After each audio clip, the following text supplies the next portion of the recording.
আসসালামু আলাইকুম রহমতুল্লাহি আবরাকাত। শত্রু দমনের জন্য একটি আমল দেখাবো আজকে।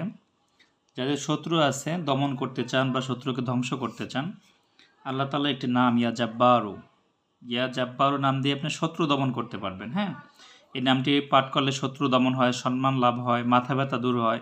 এটা দিয়ে মাথা ব্যথার জন্য অনেক ভালো কাজ হয়। ইয়া জাব্বারু নামের উসিলায় মাথা ব্যথা দূর হয় যদি আমল করা যায়। কিছু নিয়ম আছে, সেটা মেনে চলতে হবে। তো আজকে ইয়া জাব্বারু নাম দিয়ে শত্রু দমন কিভাবে করবেন সেই আমলটি দেখিয়ে দিচ্ছি। এই আমলটির মাধ্যমে ইনশাআল্লাহ আপনার শত্রু যত শক্তিশালী হোক, আপনার শত্রু দমন হয়ে যাবে ইনশাআল্লাহ।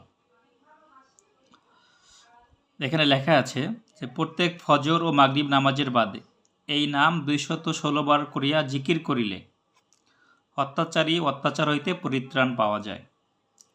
যে আপনার উপর অত্যাচার করতেছে, যে আপনার শত্রু, সে যত বড় শত্রু হোক, যত বড় অত্যাচারী হোক, তার অত্যাচার থেকে আপনি পরিত্রাণ পাবেন, সে দমন হবে। প্রত্যেক ফজর ও মাগরিব নামাজের বাদে 216 বার করিয়া ইয়া জাব্বারু পাঠ করবেন। আশা করি আমলটি বুঝতে পারছেন। প্রত্যেক ফজর এবং মাগরিব নামাজের পরে 216 বার করে ইয়া জাব্বারু পাঠ করবেন। এটির দ্বারা আপনার শত্রু দমন হবে, অত্যাচার করতে পারবে না। হ্যাঁ, তার জুলুম থেকে আল্লাহ আপনাকে হেফাজতে রাখবে ইনশাআল্লাহ।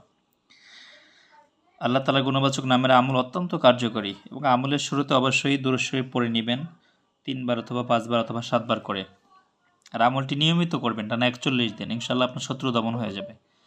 জরুরি কোনো প্রয়োজনে এই নাম্বারে ইমো হোয়াটসঅ্যাপ রয়েছে, আপনারা মেসেজ অথবা কল দিবেন।